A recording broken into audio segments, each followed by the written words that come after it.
Hello everyone, welcome to The Green Man. Hope you're doing good and well. So for this second episode of my favourite sci-fi TV episodes, I'm revisiting Star Trek The Next Generation and its second season. The episode I'm going to be talking about is called Where Silence Has Lease, which was aired back in November 1988. I don't remember I don't remember when it was first aired, but I did see a repeat of the episode in the 1990s on the BBC, and then saw it again when I was at college.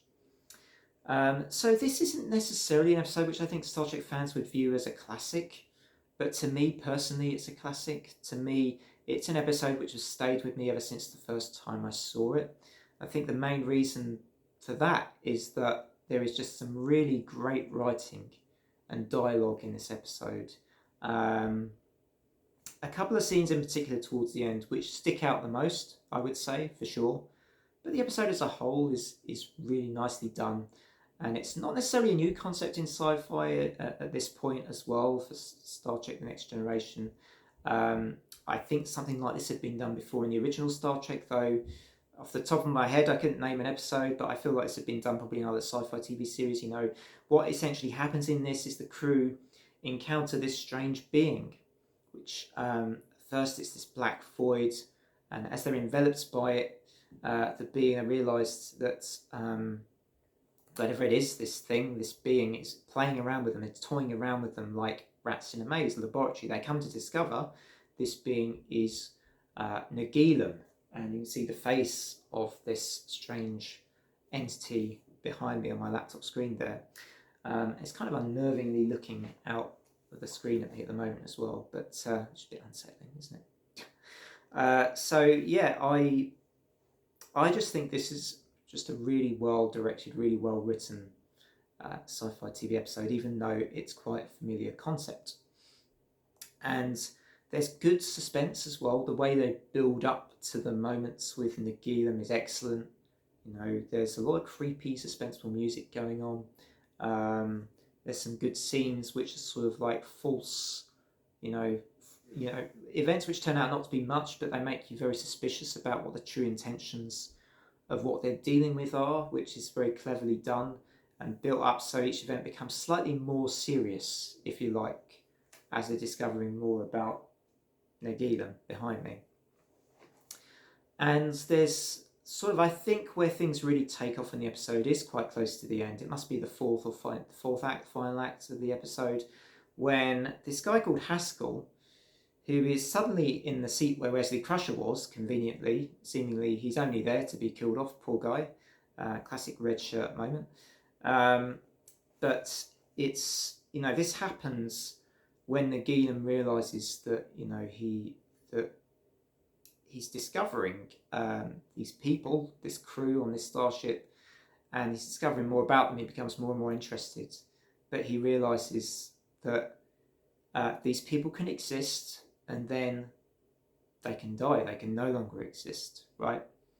And this is where he experiments with this guy called Haskell, who is it's pretty horrific when it happens.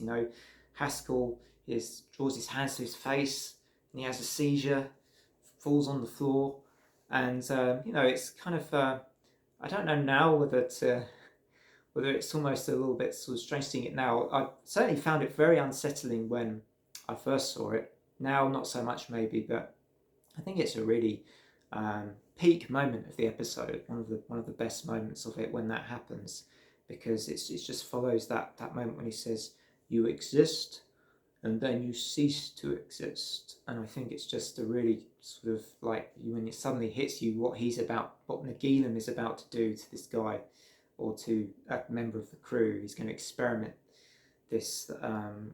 That's what Nagilum can do, is kill anyone off whenever Nagilum likes, essentially.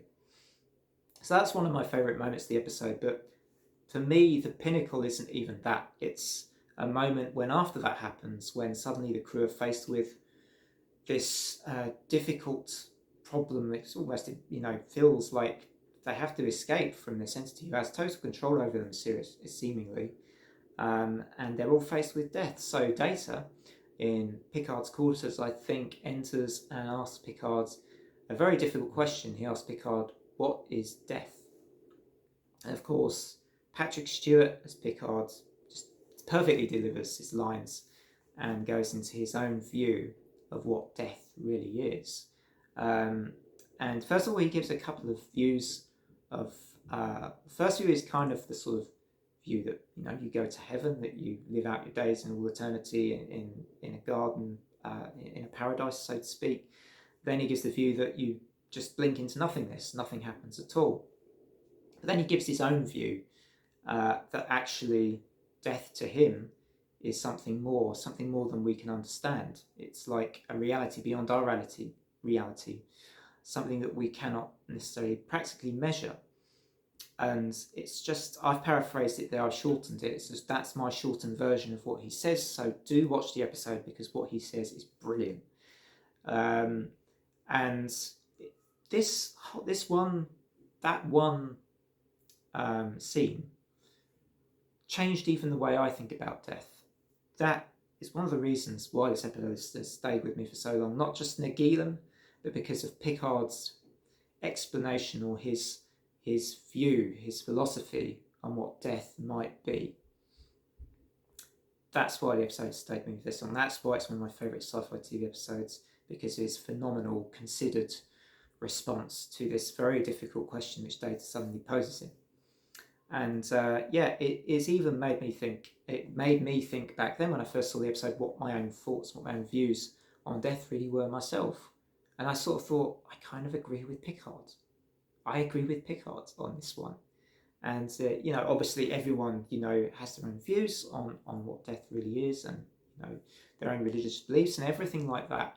But I just loved that response, and it just got me thinking myself, and at a deeper level than what I may have at that point understood myself. So just Star Trek philosophy, and really interesting kind of educational moment that these kind of things bring, or this kind of series brought.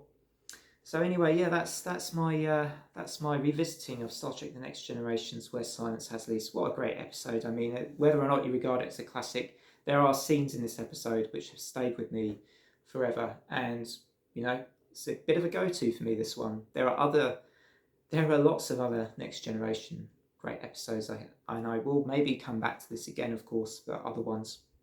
But yeah, this one of the first ones that came to mind, interestingly enough. So take care, everybody, and until next time, when I think I'm going to be revisiting a Sliders episode. You may or may not remember that series, but that's going to be the next episode of this series, probably next week. So until next time, everyone, take care. Bye for now.